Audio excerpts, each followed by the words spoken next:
Hey everybody, join me as I take a deep dive into another Stephen King classic. In this segment I call SK Reviews. Warning, there will be spoilers ahead.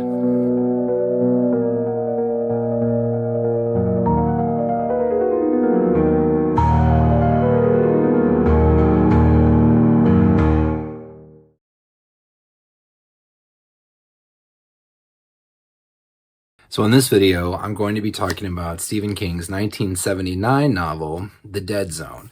I'm basically just going to be sharing all my thoughts, all kinds of spoilers. If you've read The Dead Zone, you should be safe. If you haven't read The Dead Zone and you intend to read it at some point, this may be a video to skip if you don't want just everything laid out. This was my second read through of The Dead Zone. My first was a few years back, and I reread it at this time because the Stephen King book club that I belong to here in Oklahoma City chose this book for the recent election season, which was an interesting and timely choice. The election is now thankfully over, but the memories and impressions of The Dead Zone linger on. So in this video, I'm pretty much just going to be talking about all the things, all the thoughts, all the notes I made during this reread, and I hope you enjoy it. Let's take a look. Chapter 1. Historical Context.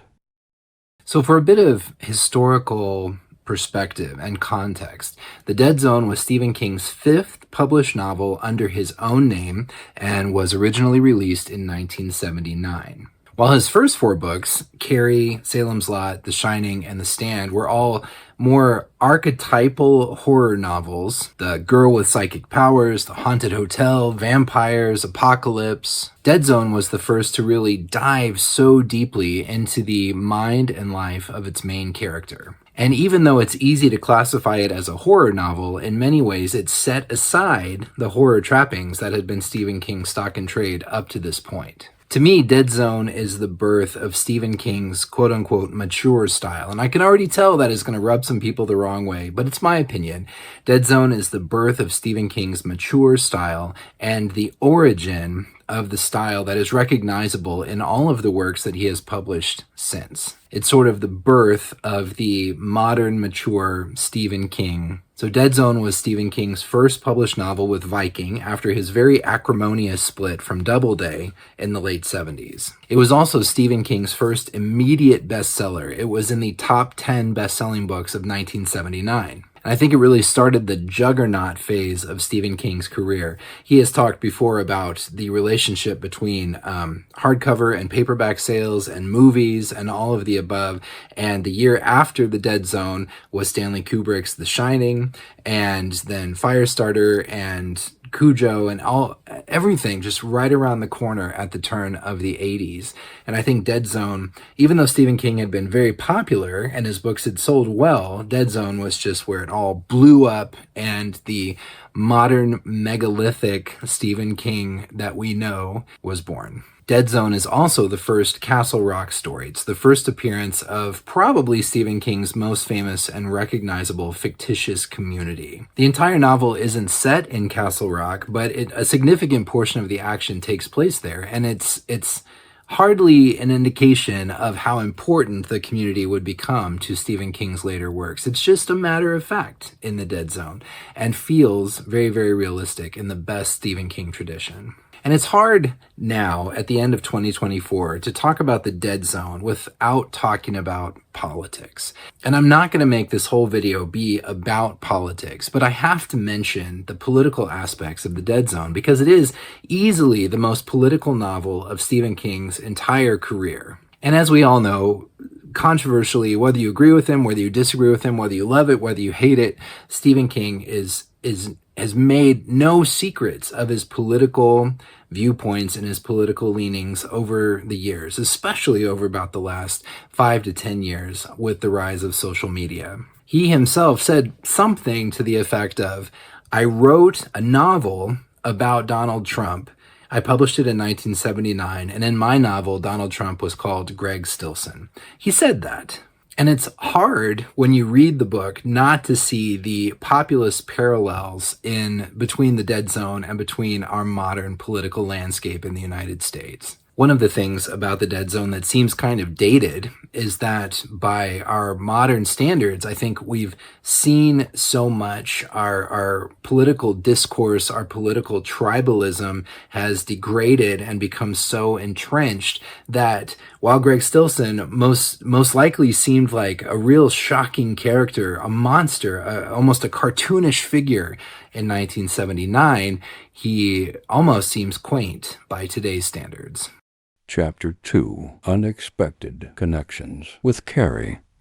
So I want to devote an entire section of this video to something that was unexpected to me, and that is the connections that I made in my head between the Dead Zone and Carrie. I didn't make those connections the first time I read the Dead Zone, but the connections between the two just came hot and heavy in this recent reread or re-listen. So like Carrie, The Dead Zone is a mental powers novel, although on a completely different scope. Johnny's mother, Vera, is a bit of a religious zealot, along the lines of Margaret White, but more benign, with about 25 to 35% less crazy. But I couldn't help but make the comparison between Vera and Margaret White. So while Carrie and Johnny both have psychic powers and both come at terrible costs, in Carrie's powers are linked kind of vaguely to puberty and genetics or family history, but in the Dead Zone, Stephen King tries really hard to ground the psychic powers in some type of scientific framework, which, while I'm not a scientist and it may have all been complete garbage, it does lend a realism to the Dead Zone that was totally lacking from Carrie. So Carrie, in some ways, to me, feels like a test run for the concepts of the Dead Zone. And I can't help but wonder if Carrie had been Johnny's age when her powers first came to fruition, to full flower, things may have turned out completely differently. She may have been just that much more mature and able to handle her gifts. I was making all these connections in my head between Carrie and the Dead Zone, and then I had to laugh when in an early instance of Stephen King self-referencing his own work and throwing in an Easter egg for the fans, Carrie the figure from Stephen King, is literally mentioned in the Dead Zone. That was a laugh out loud moment for me because I'd been thinking so hard about these connections, and then bam, there it is. Dead Zone features another fiery teenage disaster. So even though the situations are different, they are similar, and the disaster at Kathy's couldn't help but remind me of Prom Night from Carrie. And Johnny sitting around on the night of the disaster at Kathy's, just waiting for some news, for something to happen, reminded me a lot of Sue Snell sort of restlessly pacing around her parents' house, waiting for something to happen before the alarms go off throughout Chamberlain. And then the final big thing, the connection between Carrie and the Dead Zone, in my mind, on this reread, was the similar epistolary structure that both novels take. Both novels move their plots ahead by using letters, excerpts from novels, interview transcripts, news articles, etc. In the Dead Zone, it's similar to Carrie in that way, but it's not as pervasive. So initially when Stephen King wrote Carrie, it turned out to be this kind of weird, long short story / novella that would be really hard to market and sell. And so he went back in to pad it out and add length after the fact by adding all of the epistolary content.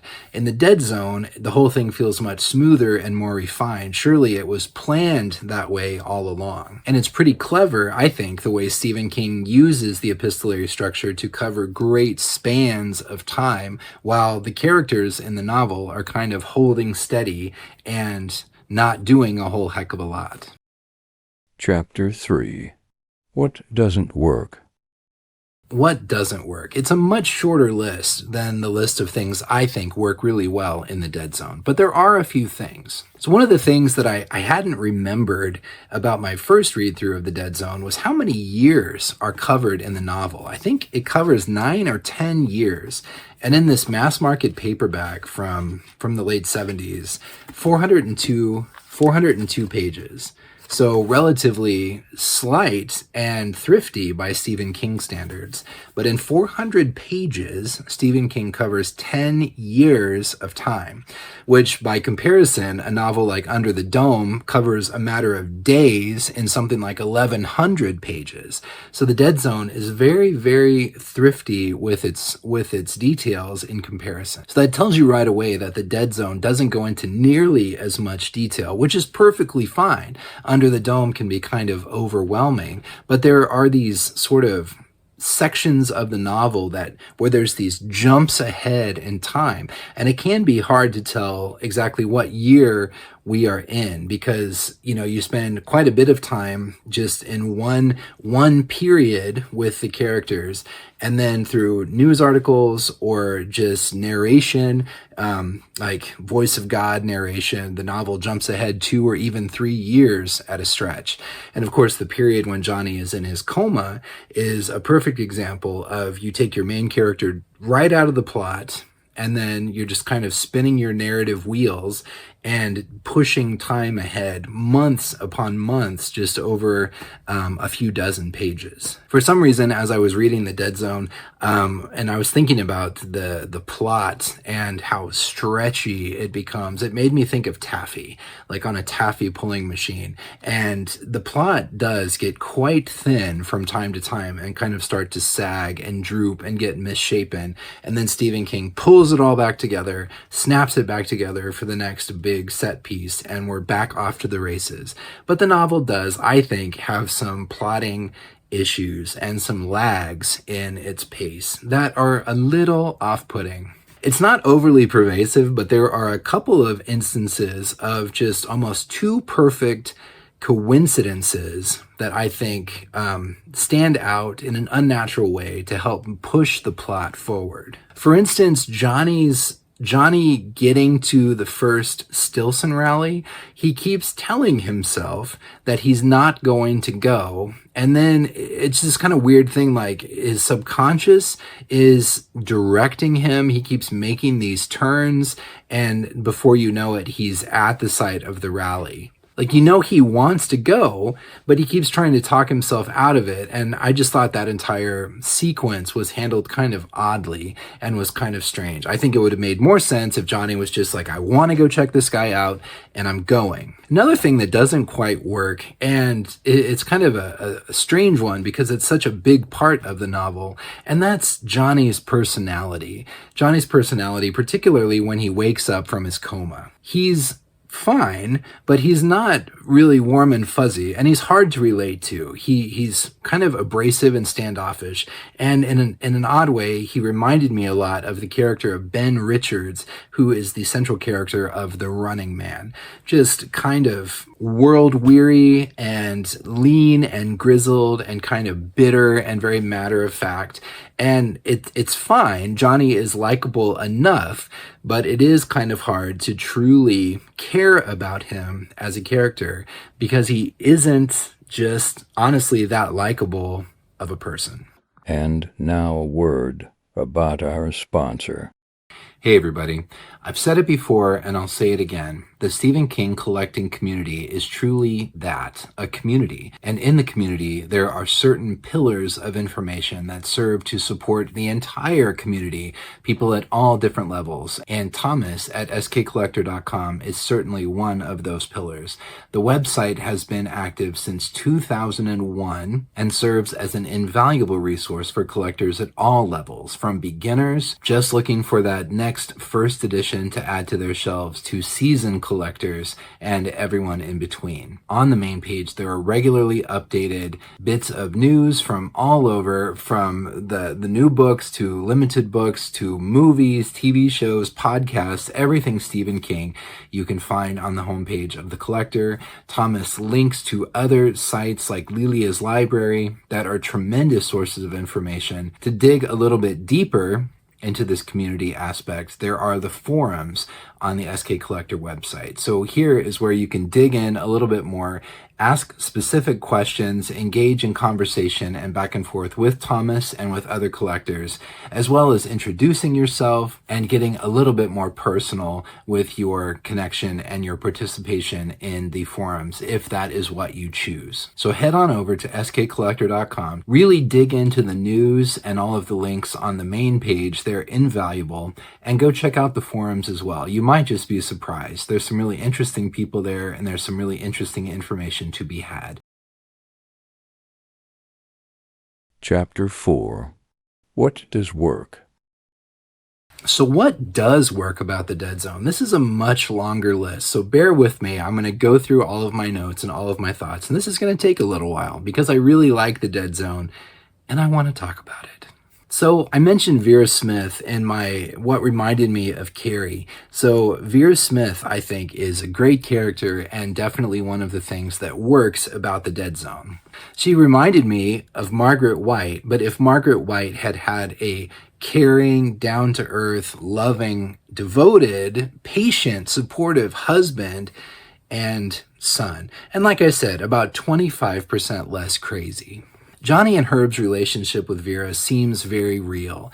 It's patient, it's concerned, it's long-suffering, but it's ongoing because of who she is and because they love her.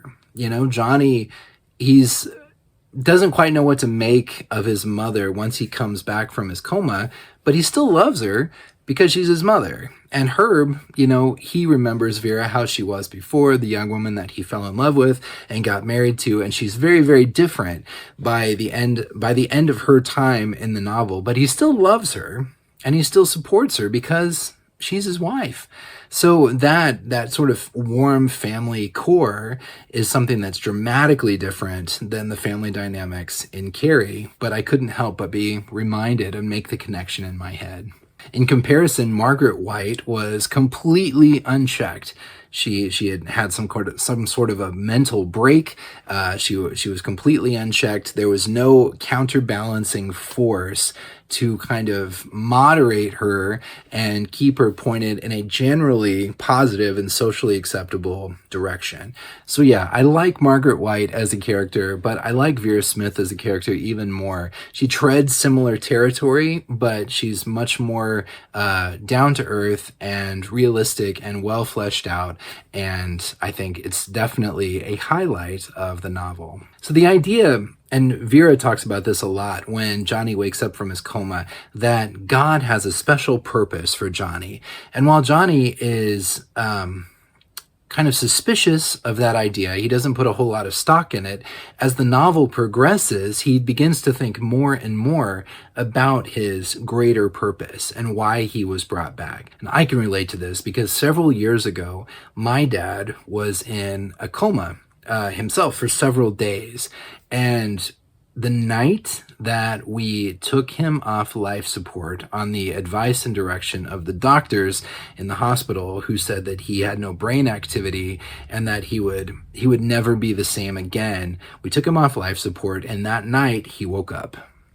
I was woken up by a call from my mom first thing the next morning saying, he's awake, he's awake. And not only was he awake, he was himself. He had a long road to recovery, but he remembered all the things. He knew who he was. His personality was the same, all of the above. And, you know, I'm not a very religious person, but that was one of the great times in my life when the word miracle was the best and most thorough way I could explain something that was pretty inexplicable.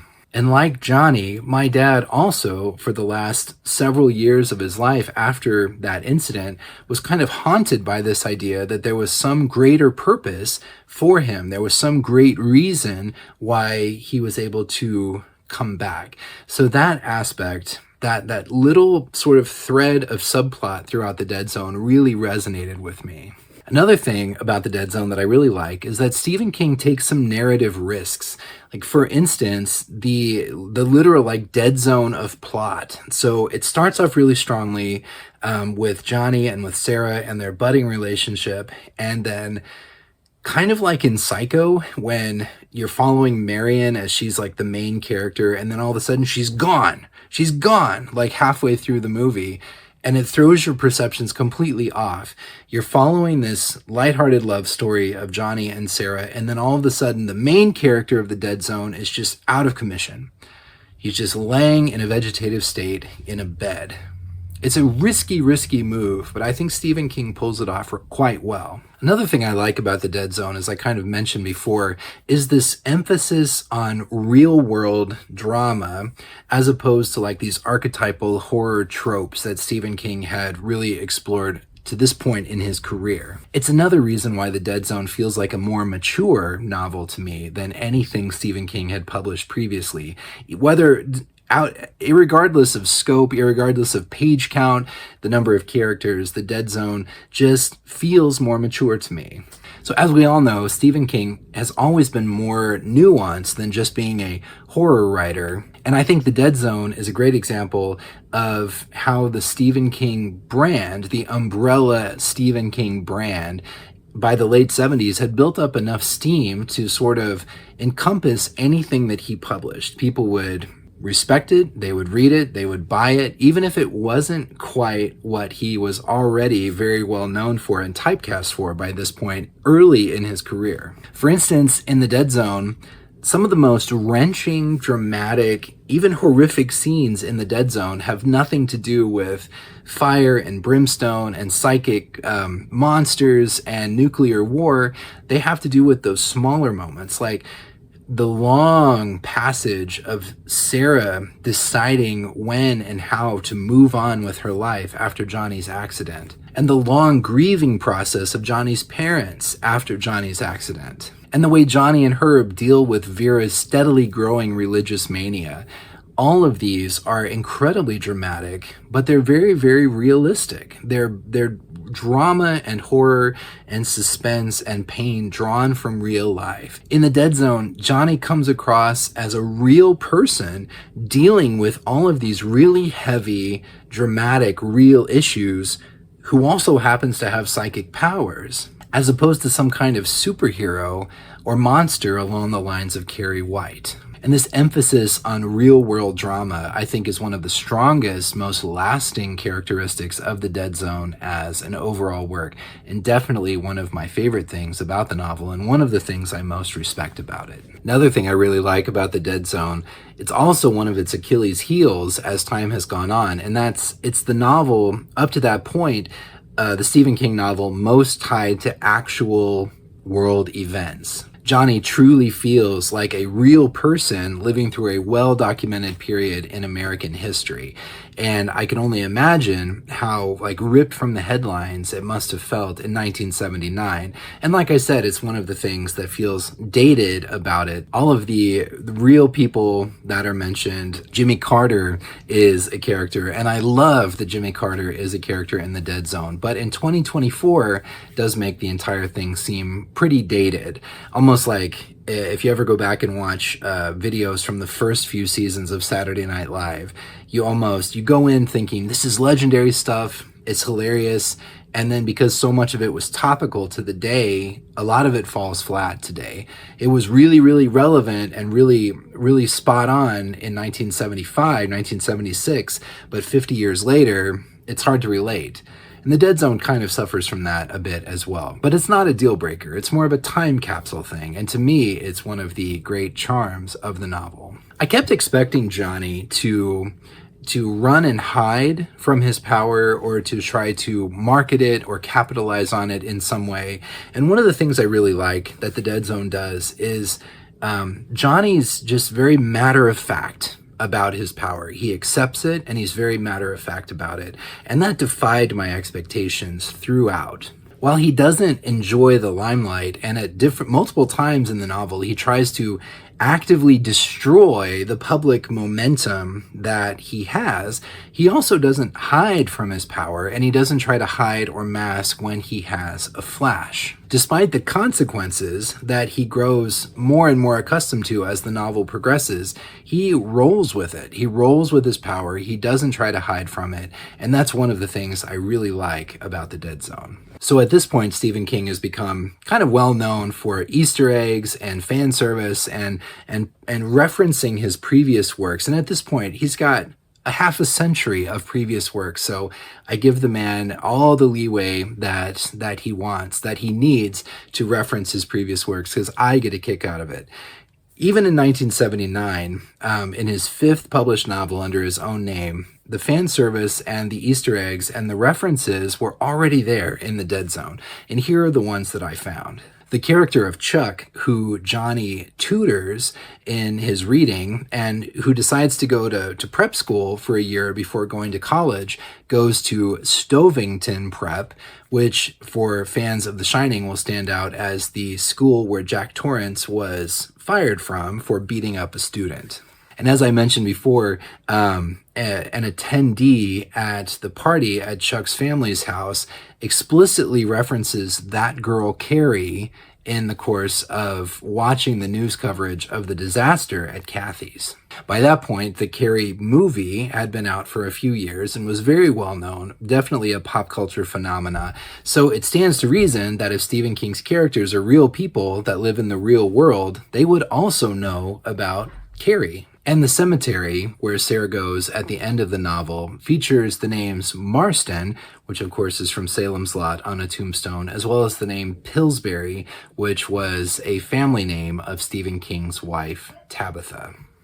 The epistolary structure not only reminded me of Carrie, but I really enjoyed how Stephen King utilizes it in The Dead Zone.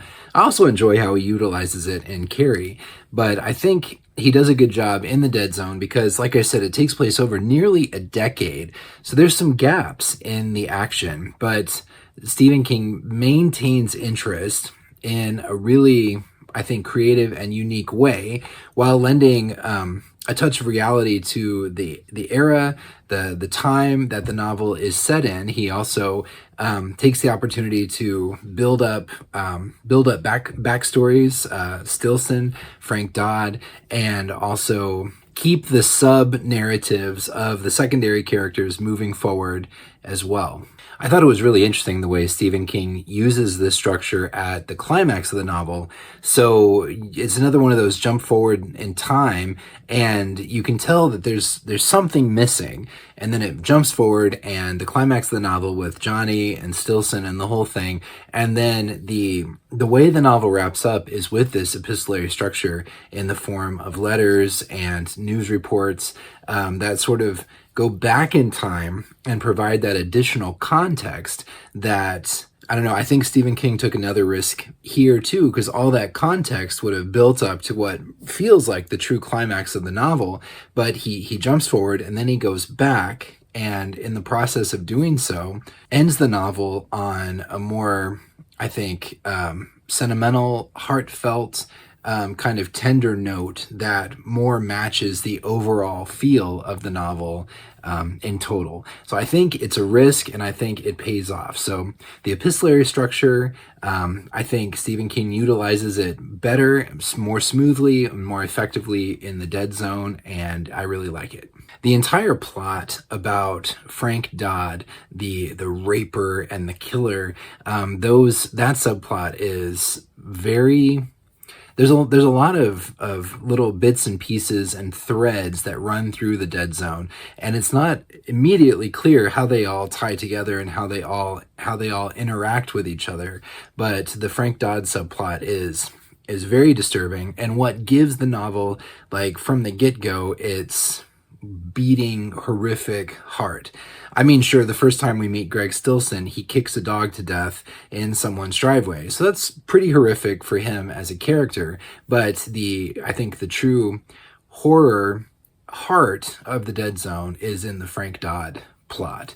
And Johnny's initial reluctance, but final willingness to help out. And the scene where Johnny is in the park and he's getting the flashes and the convincing Sheriff Bannerman of Frank Dodd's guilt, and then the final scene confronting, going to Frank Dodd's house, confronting his mother. All of that is really effective and really scary, and it's just one of the unique flavors of this really actually quite complex overall structure of the novel. The novel also has a really strong emotional core of love in the relationship between Sarah and Johnny. I mean, it's tragic what they have to go through and the decisions that they have to make, but I think it really helps strengthen Dead Zone to have such a strong and seemingly realistic and based in reality type of relationship at its core.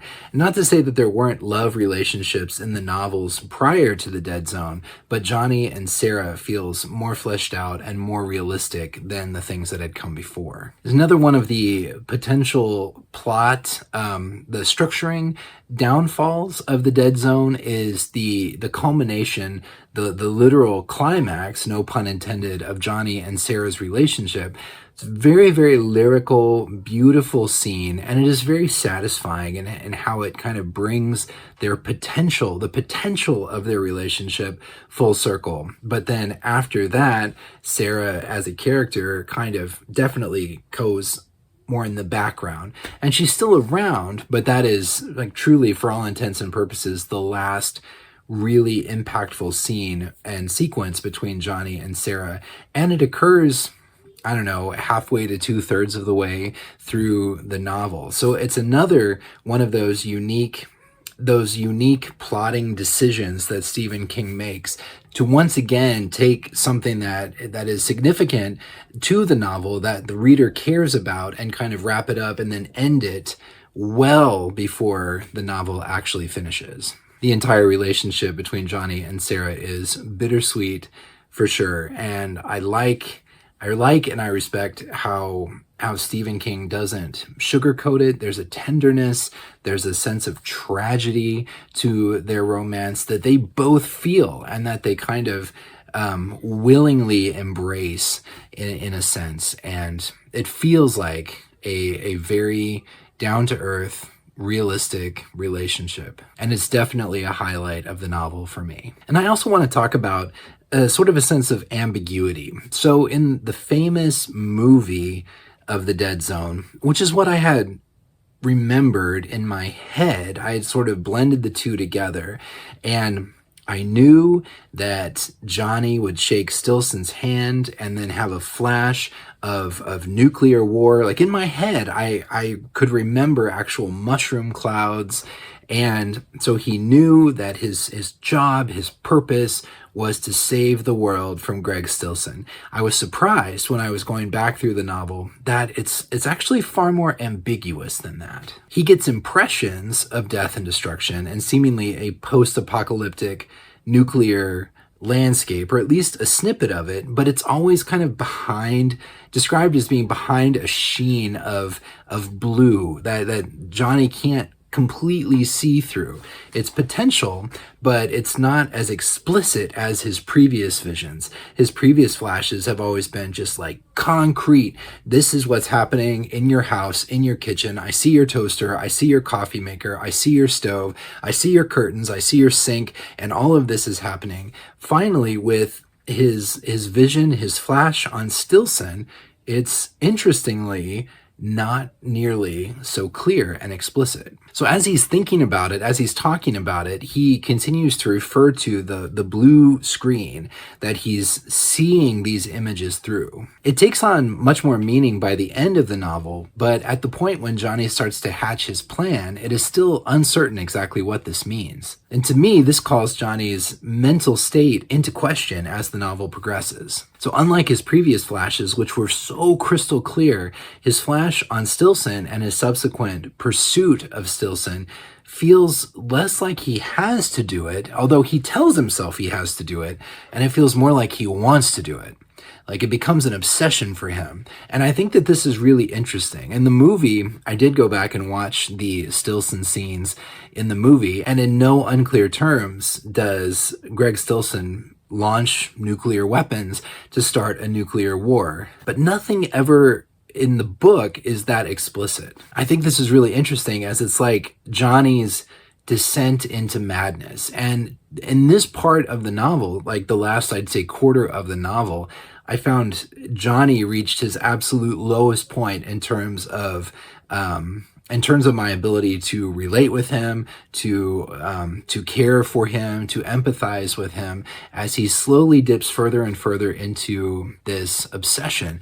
And he's using his mother's words that he didn't even believe when she said them as justification, that this is God's purpose for him and that this is his mission on earth. So it begs the question, is his obsession and is his pursuit of Stillson warranted or not? And does it even matter? I think if it hadn't been for Stillson, Johnny might have been haunted by this idea of his greater purpose and why he was brought back. And then when he ended up saving all of those kids from the fire at Kathy's, that is truly like a moral high point of the entire novel. And that could have been his life's greater purpose. But because he is so far down the path of his obsession by that point, he doesn't even stop. He doesn't even blink. He's convinced that his greater purpose is to save the world, even though he's never 100% sure exactly what it is that he's seeing. And I think this growing moral ambiguity in the novel as it progresses is fascinating, and it's yet another facet of this really, really interesting work. Chapter 5. Rating and Final Thoughts. So ultimately, if I were rating The Dead Zone, I would give it a 9 out of 10. It's not perfect. As I mentioned, it has some overly convenient coincidences. It has some plotting and pacing issues. And it is, honestly, dated. It is dated. Even though I understand why, and I don't hold that against the novel, it does lack a sort of universality that the novel may have otherwise had it been said in more general terms, without so many specific references to the pop culture and political culture of the 1970s. So I think that's the reason why, even though it was one of the best-selling novels of 1979 and Stephen King's first immediate bestseller, it does feel like it's now 45 years later, an underrated Stephen King work. I think the things that were around it, The Shining, The Stand, Firestarter, Cujo, they're still loaded with pop culture references, but they feel a little bit more general, a little bit more timeless, and therefore I think they've held up better. You might think I'm crazy for saying this, because it was a bestseller, it is well known, and it has a very, very famous and well-respected movie adaptation starring Christopher Walken, but I consider The Dead Zone to be Stephen King's earliest underrated novel by today's standards. And the novel does a lot of things right. To me, it represents a huge leap forward for Stephen King's style. I made notes for this video, but not until I was actually recording this video did I realize just how many different things are going on in the Dead Zone, how many different threads, different plots, different elements. I think Stephen King takes a lot of risks and he reaps a lot of rewards. And like I've said, in this paperback, 402 pages, 9 years, multiple plot threads, multiple stylistic devices used throughout. And it's incredible. It's incredible that Stephen King was really able to get all of that in so efficiently. And it's kind of a humorous counterpoint to the bloat that he became infamous for, especially like in the 90s, as his novels all seemed to balloon in page count. I think if Stephen King had written The Dead Zone in like 1993, it probably would have been 800 or 900 pages long. But instead, it's a thrifty 400 pages. It does so many things. It takes so many risks. It's a fascinating piece of work, even if it is dated and despite its few flaws. In many ways, it's the culmination, the sum of all the parts that had come before. And the first modern Stephen King novel in that it reflects the mature style that he has used and been refining ever since. It's indispensable, absolutely a Stephen King classic, and I highly recommend it. If you haven't read it, it's completely spoiled for you at this point, and I'm sorry, but I did warn you. But hopefully you have read it and you have enjoyed this deep dive into The Dead Zone. So let me know what you think in the comments. Do you love the Dead Zone? Do you hate the Dead Zone? Did you go through this video despite not having read it? And do you want to read it now? Or do you want to read it now less than ever? Let me know. All the things, good, bad, and ugly. And again, if you ever have any questions about anything Stephen King related, you can leave them in the comments or feel free to email me at skfirsteditions@gmail.com. Special thanks, as always, to our channel sponsor, skcollector.com.